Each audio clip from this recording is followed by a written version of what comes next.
we are back here live once again from the Belgrove Plantation in King George, Virginia, Sage Paracon 2024. And I am sitting here with a good friend of ours, Joanne, who has been an author. You released a book last year. It was an amazing, what have you been up to since September of last year we met? It's been amazing. Yeah. I've been following you on Facebook.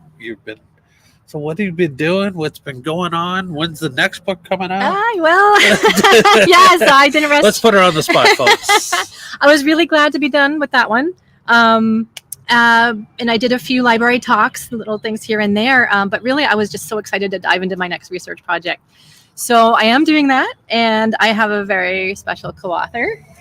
His name is Richard Estep. Absolutely. And I mean, that's got to be exciting to be able to work with somebody like a Richard Estep and his accomplishments. I mean, the gentleman has a lot of books. We've had him on the show. He's amazing. He's a good guy. And we're very much on the same page in terms of what we want to accomplish. So we're writing a history of a haunted location in Massachusetts. And I'm very excited. I'm deep in the research now, and we spent 4 days on location and investigating. So let's talk about a little bit about your book that is out right now, with the title and the purpose behind the book, or the plot of the book. The plot. So it's nonfiction history. It's called, if I can remember at all, Social Memory, Reputation, and the Politics of Death in the Medieval Irish Lordship. So it is an academic history. It was my PhD dissertation that I kind of revamped and rewrote as for publication as a book. Yeah. So it's about mostly 14th century Ireland, and how like people use social memory to sort of grapple with death and dying, and oral culture and that sort of thing. So it's a lot of things. Yes, and I mean, come on, like that culture in itself, I mean, the history, like Ireland and stuff like that, it goes back centuries and centuries. So, I mean, that is amazing. Now, where can people want to pick up this book?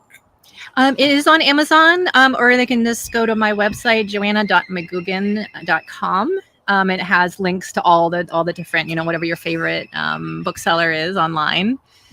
And also people can ask their libraries to purchase a copy, and that makes it accessible to people through interlibrary loans. So I always encourage that. And it's not a knock, because if that's the way people can read, I'm still fascinated how libraries are still a thing. Libraries are awesome. I mean, with us, our age, growing up, you wanted to know stuff. You go to the library, you check it out, you read, you bring the book back. Yeah. But with today's technology, I'm still wondering how libraries are still a thing. Like, I can understand if they were inside a university, a school, and stuff like that, but self-standing libraries. Yeah. I mean, they're more than just books, though. I mean, they're spaces for community. Yeah. Reading groups and games, and helping people with their job searches. Like, librarians do so much more than I want to go. I want to go in there one day to see if they still give out library cards. They do.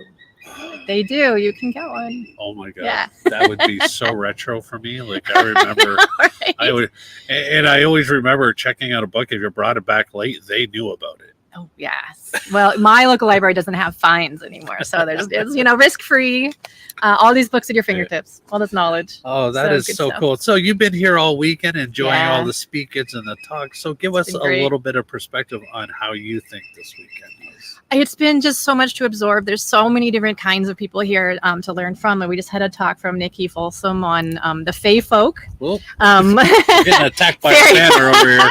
Fairy legends and lore, which was fantastic. It's something I studied in a previous life also. And then you have skeptics. You have Sean Porter with his techie gear, and it's just so many different perspectives. And it's very, the camaraderie is just great.